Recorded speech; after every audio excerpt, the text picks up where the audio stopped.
우리가 알고 있는 금성은 여전히 수많은 미스터리를 품고 있습니다. 지구와 크기가 거의 같은 이 행성은 어쩌다 지옥과 같은 환경을 가지게 되었을까요? 오늘날까지도 과학자들을 당황하게 만드는 이 수수께끼의 세계는 우리가 상상했던 것보다 훨씬 더 복잡하고 놀라운 곳입니다. 이제 현대 과학 기술이 밝혀낸 금성의 진실을 함께 파헤쳐 보겠습니다. 태양으로부터 두 번째 궤도를 도는 금성은 우리에게 가장 가까운 행성 이웃이죠. 평균 궤도 거리는 1억 800만 킬로미터로 거의 완벽한 원형 궤도를 그리며 공전합니다. 금성이 지구에 가장 근접했을 때의 거리는 4100만 킬로미터에 불과해요. 하지만 역설적이게도 이때가 우리 하늘에서 가장 밝아 보이는 순간은 아닙니다. 왜냐하면 금성이 지구와 태양 사이에 위치할 때는 우리가 보는 것은 금성의 반 부분이기 때문이거든요. 실제로 금성이 가장 밝게 빛나는 시기는 초승달 형태를 보일 때입니다. 이런 조건에서 금성은 밤하늘에서 달 다음으로 밝은 천체가 되죠. 이러한 놀라운 밝기 때문에 금성은 종종 미확인 비행물체로 오인되곤 합니다. 실제로 1969년 지미 카터 대통령이 목격했다고 보고한 UFO도 후에 분석 결과 금성일 가능성이 높다는 결론이 나왔어요. 금성은 약 584일마다 지구를 따라잡는 주기를 가지고 있습니다. 또한 금성은 태양면을 가로지르는 현상이 발생하기도 하는데 이를 금성의 일면 통과라고 부르며 매우 희귀한 천문 현상이에요. 이 현상은 쌍을 이루어 발생하며 각 쌍 사이의 간격은 8년이지만 전체적으로는 약 100년에 한 번씩만 일어납니다. 가장 최근의 금성 일면 통과는 2012년에 발생했으며 다음 통과는 2107년까지 기다려야 해요. 모든 행성들이 태양 주위를 반시계 방향으로 공전하는 것은 금성도 마찬가지입니다. 그러나 자전 방향에서는 완전히 다른 양상을 보여요. 금성은 다른 모든 행성들과 달리 시계 방향으로 자전하는 역행 자전을 합니다. 더욱 놀라운 것은 그 자전 속도가 극도로 느리다는 점이죠. 금성이 한 바퀴 자전하는 데 걸리는 시간은 지구 기준으로 243일입니다. 이는 태양계 행성 중 가장 느린 자전 속도예요. 결과적으로 금성의 항성일은 금성년보다 길어지게 됩니다. 금성년은 지구일로 224일에 해당하거든요. 하지만 역행 자전으로 인해 태양일, 즉 일출에서 다음 일출까지의 시간은 상당히 단축됩니다. 지금까지 언급한 모든 정보는 지구에서 실시한 원거리 관측을 통해 얻어진 것들입니다. 하지만 오랜 기간 동안 우리는 이러한 간접적인 방법에만 의존해야 했어요. 금성은 마치 신비로운 베일로 자신을 감춘 수줍은 존재처럼 두꺼운 대기층으로 모든 비밀을 숨기고 있었기 때문입니다.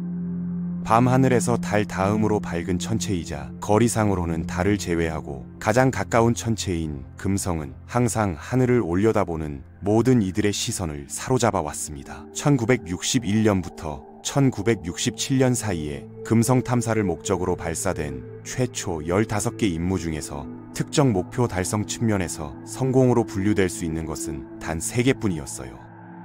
이후 베네라 4569호의 성공적인 대기권 진입이 이어졌고 1970년대 후반 소련은 마침내 베네라 7호로 획기적인 이정표를 달성했습니다. 이는 다른 세계의 표면에 착륙하여 해당 세계에 대한 정보를 전송할 수 있을 만큼 오랫동안 작동한 최초의 우주 탐사선이었어요. 베네라와 함께 위험하고 흐릿한 구름층을 통과하여 그 아래에 무엇이 숨어 있는지 살펴보겠습니다. 금성으로의 하강을 시작할 때 금성의 상층 대기가 펼쳐져 있어요. 이는 표면으로부터 약 250km 상공의 우주 경계에서 시작하여 약 60km 상공까지 뻗어 있습니다.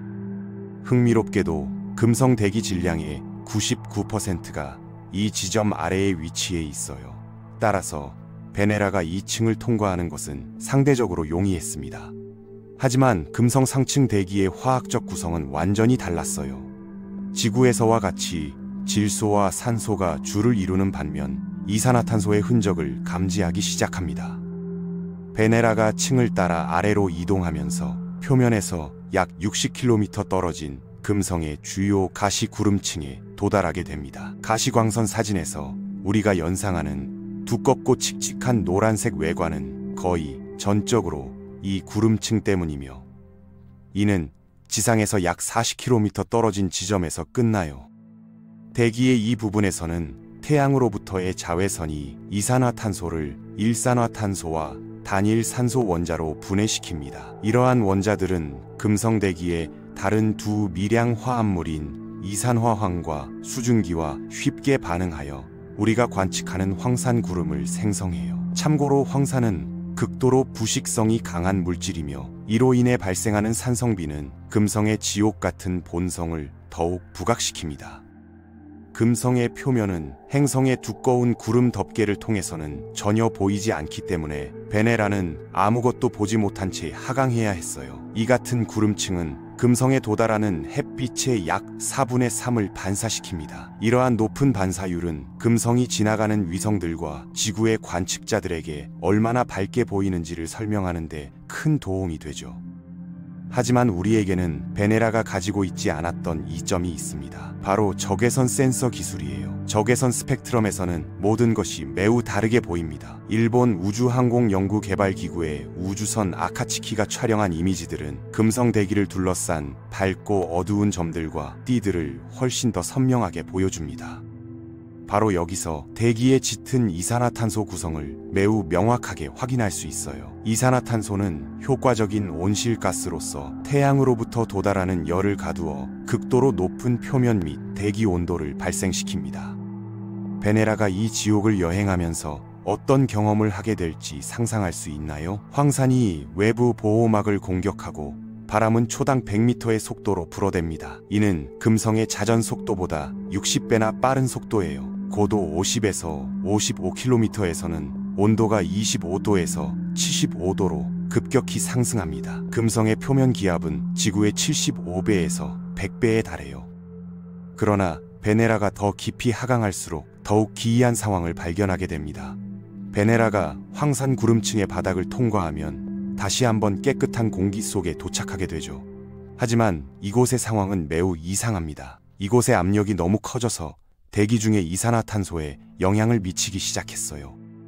이 수준에서 이산화탄소의 밀도는 너무 높아져서 더 이상 기체로 작용하지 않고 일종의 초임계 유체로 작용합니다. 초임계 유체는 액체와 기체 사이 어딘가에 있는 물질 상태로 물질이 두 가지 특성을 모두 갖게 되죠. 상층 구름에 놀라울 정도로 빠른 속도와는 달리 바람은 여기서 느려졌습니다. 그것은 마치 느리지만 멈추지 않는 흐름이 있는 물속을 헤쳐나가는 것과 같은 느낌이었을 거예요. 물론 수온이 464도인 강물에서 말입니다. 이는 납을 녹일 만큼 뜨거운 온도입니다. 비교를 위해 말하자면 수성이 태양에 더 가깝고 금성이 수성의 25%에 불과한 태양 복사선을 받음에도 불구하고 수성의 최고 기온보다 34도나 더 뜨거워요. 이는 밤에도 심지어 극지방에서도 온도가 거의 일정하게 유지된다는 것을 의미합니다. 이 표면의 많은 부분이 지구에 있는 우리에게는 낯설게 느껴질 수 있지만 한 가지 유사점이 있어요. 바로 중력 수준입니다. 금성의 크기와 질량은 지구와 매우 비슷해서 종종 우리의 자매 행성이나 쌍둥이 행성이라고 불립니다. 금성은 4개의 지구형 행성 중 하나이며 암석으로 이루어진 행성이에요. 지름은 지구의 12,740km에 비해 12,100km로 약간 작고 밀도는 우리의 5.55g/세제곱센티미터에 비해 5.3g/세제곱센티미터입니다. 우리가 추적하고 있는 탐사선을 포함한 베네라 탐사선 시리즈는 열과 엄청난 압력이 합쳐져 금성 표면에서 2시간 이상 지속된 적이 없어요. 그들의 사진은 우리에게 바위투성이 땅의 상황을 간략하지만 생생하게 보여줍니다. 공기는 놀라울 정도로 맑고 모든 것이 둔한 노란색이에요. 하지만 행성 표면에 탐사선을 착륙시키는 것이 거의 불가능하다면 금성의 끈적끈적한 구름을 통해 들여다볼 수 있는 다른 방법이 있을까요? 결국 그런 것이 있었습니다. 바로 레이더 이미징이죠. 1970년대에 파이어니어 금성 궤도선은 일부 레이더 매핑 데이터를 제공했지만 해상도가 낮고 이미지가 불완전했어요. 소련은 1983년에 후속 모델인 베네라 15와 16을 통해 레이더를 사용하여 금성 표면을 지도화하는 과정을 시작했으며 지상에서 1에서 2km의 해상도로 이미지를 생성했습니다. NASA는 더 나은 방법이 있다고 결정했어요. 그들은 지형, 지각 변동, 충돌과 화학적 과정, 침식 등 모든 것을 보고 싶어 했고 심지어 금성의 내부까지 알고 싶어 했습니다. 그래서 그들은 행성 표면 전체를 매우 자세하게 포착하고 그 아래에 무엇이 있는지에 대한 통찰력을 제공하는 중력 지도를 만드는 야심찬 임무를 수행했죠. 그 임무는 마젤란이었습니다. 마젤란의 임무를 획기적으로 만든 세 가지 주요 공학적 혁신이 있었어요. 첫째, 금성의 짙은 대기를 뚫고 들어가기 위해 마젤란은 파이오니어의 기본 레이더 고도계를 개선했습니다. 엔지니어들은 3.7m 고이득 보이저 안테나와 과거 다른 임무에서 사용된 구성 요소를 사용하여 다양한 궤도 위치에서 각 영역의 여러 판도값을 수집하는 합성 개구 레이더를 만들었어요.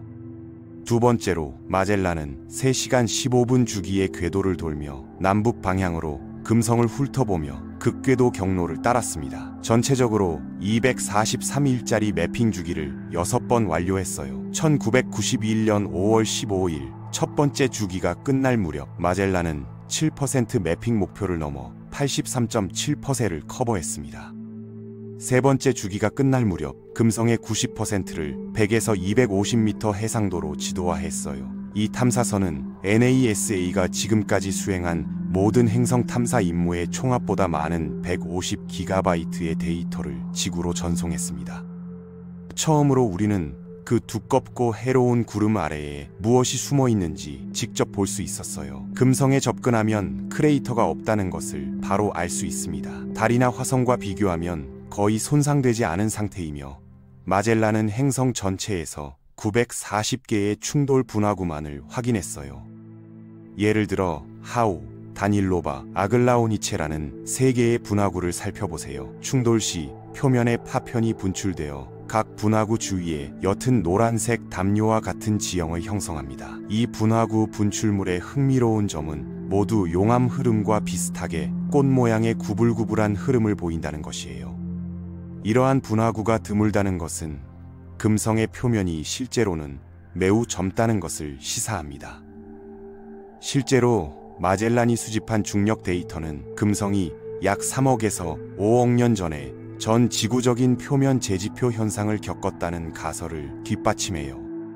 그렇다면 이처럼 극적인 사건이 일어난 원인은 무엇일까요? 화산입니다. 화산이 정말 많아요. 우리는 마젤란보다 먼저 금성에 화산 지형이 있다는 사실을 알고 있었지만 행성의 무려 85%가 화산 흐름으로 덮여 있다는 사실은 전혀 몰랐어요. 이런 팬케이크 돔은 폭이 65km이고 높이는 1km도 안 되는 넓고 평평한 꼭대기를 가지고 있습니다. 또는 2개의 거대한 방패 화산인 사파스모스와 마트몬스 아래에 균열된 평원 위로 수백 킬로미터 뻗어 있는 이 광활한 용암 흐름을 보세요. 마트몬스에 대해 좀 더 자세히 살펴보겠습니다. 높이가 무려 8,000m로 에베레스트 산만큼이나 커요. 또한 방패 화산이기도 합니다. 넓고 완만한 경사면이 특징이죠. 이들은 일반적으로 하와이의 마우나로아와 같은 유동적인 용암류에 의해 형성됩니다. 금성의 풍부한 용암류와 화산 지형은 화산 활동이 금성 표면 형성에 중요한 역할을 했다는 것을 확인시켜 주었고, 이 행성이 오늘날에도 여전히 화산 활동을 하고 있을 것이라는 이론을 낳았어요. 2024년에 마젤란의 보관 데이터를 재조사한 연구자들은 1990년대 초 탐사선이 관측하는 동안 실제로 2개의 화산이 폭발했다는 사실을 발견했습니다. 그렇다면 표면 아래에서 무슨 일이 일어나고 있는 걸까요? 그 답에 대한 힌트는 이 500km 폭의 야빈 코로나와 같은 표면 코로나에 있어요. 행성의 맨틀 깊은 곳에서 뜨거운 상승 마그마가 표면, 즉 지구권에 도달하면 흔적을 남깁니다. 지구에서는 지각판이 이 마그마 핫스팟을 따라 이동하여 하와이와 같은 화산 사슬이나 홍수 현모암을 만들어요. 하지만 금성은 단 하나의 지각판만 가지고 있기 때문에 맨틀 플룸 활동으로 인해 마그마가 식으면서 붕괴되기 전에 표면이 위로 올라갑니다. 결과는 이 코로나입니다. 이 모든 증거는 지각이 대체로 제자리에 머물지만 아래쪽의 힘에 의해 밀리고 당겨지고 변형되는 독특한 형태의 지각 변형을 시사해요. 이 정체된 뚜껑 행성 모델은 금성의 폭주 온실 효과에도 역할을 할 수 있습니다. 지구에서 지각파는 해양 탄소를 묻는 것과 같은 중요한 과정을 수행해요. 비가 오면 대기 중 탄소가 산의 바위와 상호작용하여 새로운 광물을 생성하고 이 광물은 천천히 바다로 이동한 후 결국 해저 퇴적물에 저장됩니다. 금성의 지각은 정체되어 있고 지각 활동이 없기 때문에 이러한 조절 과정이 일어날 수 없어요. 내부가 더 뜨거워질수록 시스템은 더 불안정해지고 결국 행성 전체가 표면화되는 현상이 일어나면서 순환이 다시 시작됩니다. 금성에서 마지막으로 표면화 현상이 발생한 시기는 정확히 알 수 없지만 약 3억 년 전에 발생한 것으로 추정돼요. 금성의 독특한 지각 운동과 멘틀 활동의 또 다른 흥미로운 증상은 우리가 금성의 고지대에서 볼 수 있는 테세라입니다. 이들은 타일처럼 생긴 지형이 매우 변형된 것이 특징인 독특한 지질학적 특징이에요. 이들은 금성 표면의 약 8%를 덮고 있으며 주로 고지대에서 발견됩니다. 과학자들은 아직도 테세라가 정확히 어떻게 형성되는지 알지 못하지만 두 가지 주요 이론에 따르면 테세라가 화산암으로 만들어졌거나 금성의 대륙 지각의 일부로 압축이나 팽창을 통해 변형되었을 가능성이 높아요. 1994년 10월 13일 역사상 가장 성공적인 심우주 임무 중 하나를 완료한 후 탐사선은 지난 4년 동안 헌신적으로 연구해온 행성의 대기권으로 최종 하강했습니다. 표면으로 떨어지면서 금성의 상층 대기에 대한 데이터를 계속 전송하다가 강렬한 열과 압력에 소모되었어요. 그렇다면 우리가 가장 가까운 행성 이웃에 대해 지금까지 알고 있는 모든 것을 바탕으로 미래에 금성에서 무엇을 발견해야 할까요? 답은 아주 많습니다. 최근 금성에 대한 가장 큰 뉴스는 금성 대기 상층부에서 포스핀 가스가 발견되었다는 것이에요. 2020년 제임스 클러크 맥스웰 망원경의 측정 결과 미량의 가스가 존재하는 것으로 나타났습니다. 포스핀은 다양한 공정을 통해 생산되지만 그 중에서도 모든 사람을 흥분시킨 공정은 저산소 환경에서 미생물을 통해 생산되는 것이에요. 그러나 이후 연구에서는 그러한 포스핀을 더 이상 발견하지 못했으며 2022년에는 금성 대기에 포스핀이 존재한다는 생각을 NASA에서 기각했어요. 다행히도 향후 임무를 통해 이 정말로 흥미로운 질문에 대한 확실한 답을 얻을 수 있을 것입니다. 수십 년간 지구 궤도 임무와 외행성 탐사에 밀려 상대적으로 간과되었던 금성이 갑자기 다시 관심을 모으고 있어요. 향후 10년 안에 금성을 탐사하기 위한 여러 가지 임무가 발사될 예정입니다. NASA에 다가올 VEITAS와 DAVINCI 임무는 금성에 물이 존재했을까? 만약 있었다면 금성은 사람이 살 수 있었을까? 시간이 흐르면서 금성은 어떻게 진화했을까? 금성은 오늘날에도 여전히 화산 활동을 하고 있을까와 같은 질문에 대한 답을 찾기 위해 시작될 것으로 기대됩니다. 현재 2028년에서 2030년에 발사될 예정이며 계획대로 진행된다면 금성에 대한 우리의 이해에 다시 한번 혁명을 일으킬 거예요. DAVEINCI는 2번의 중력 보조 플라이바이 동안 금성의 구름을 연구하고 금성 대대기 깊숙이 하강 탐사선을 보내 금성의 가스, 화학, 물의 역사를 더 잘 이해할 것입니다. 한편 VERITAS 우주선은 현재 화성을 공전하고 있는 MAVEN과 비슷한 금성 궤도선이 될 거예요. 금성이 우리 이웃을 공전하는 데 걸리는 3년 동안 금성의 임무는 표면에서 나오는 열을 측정하고 금성의 테세라 구성을 분석하여 지속적인 화산 활동과 지각 활동의 증거를 찾는 것입니다. 하지만 그렇지 않더라도 세계의 다른 나라들은 나서고 있어요. ESA, 러시아, 중국, 인도, 심지어 미국의 민간 기업인 금성 생명체 탐사선까지 모두 금성을 향한 야심찬 임무를 계획하고 있습니다. 운이 좋으면 그들 중 하나, 그 이상 또는 전부가 우리를 아침과 저녁에 사랑하는 별에 대한 위대한 발견의 항해로 인도하여 풍부한 정보를 제공하고 금성에 대한 우리의 궁금증 중 일부에 답할 것입니다. 다양한 파장의 빛을 통해 금성을 관찰함으로써 우리는 가시광선만으로는 알 수 없는 훨씬 더 많은 지식을 얻을 수 있었어요. 우리는 수 킬로미터에 달하는 불투명한 구름을 통해 화산과 분화구의 형태를 식별하고 대기와 표면의 화학적 구성을 파악하고 적외선 이미징을 사용하여 보이지 않는 것을 보이게 할 수 있었습니다. 이 모든 것은 우리에게 왜 그곳의 환경이 그토록 극단적인지에 대한 귀중한 힌트를 주었어요. 그리고 아무리 희박하더라도 우리의 가장 가까운 이웃에 간단한 미생물 생명체가 존재할 가능성이 있을지도 모릅니다. 금성은 여전히 우리에게 많은 수수께끼를 안겨주고 있습니다. 하지만 현대 과학 기술의 발전과 함께 우리는 점점 더 많은 비밀을 밝혀내고 있어요. 앞으로 펼쳐질 금성 탐사의 새로운 장이 우리에게 어떤 놀라운 발견을 가져다 줄지 기대됩니다.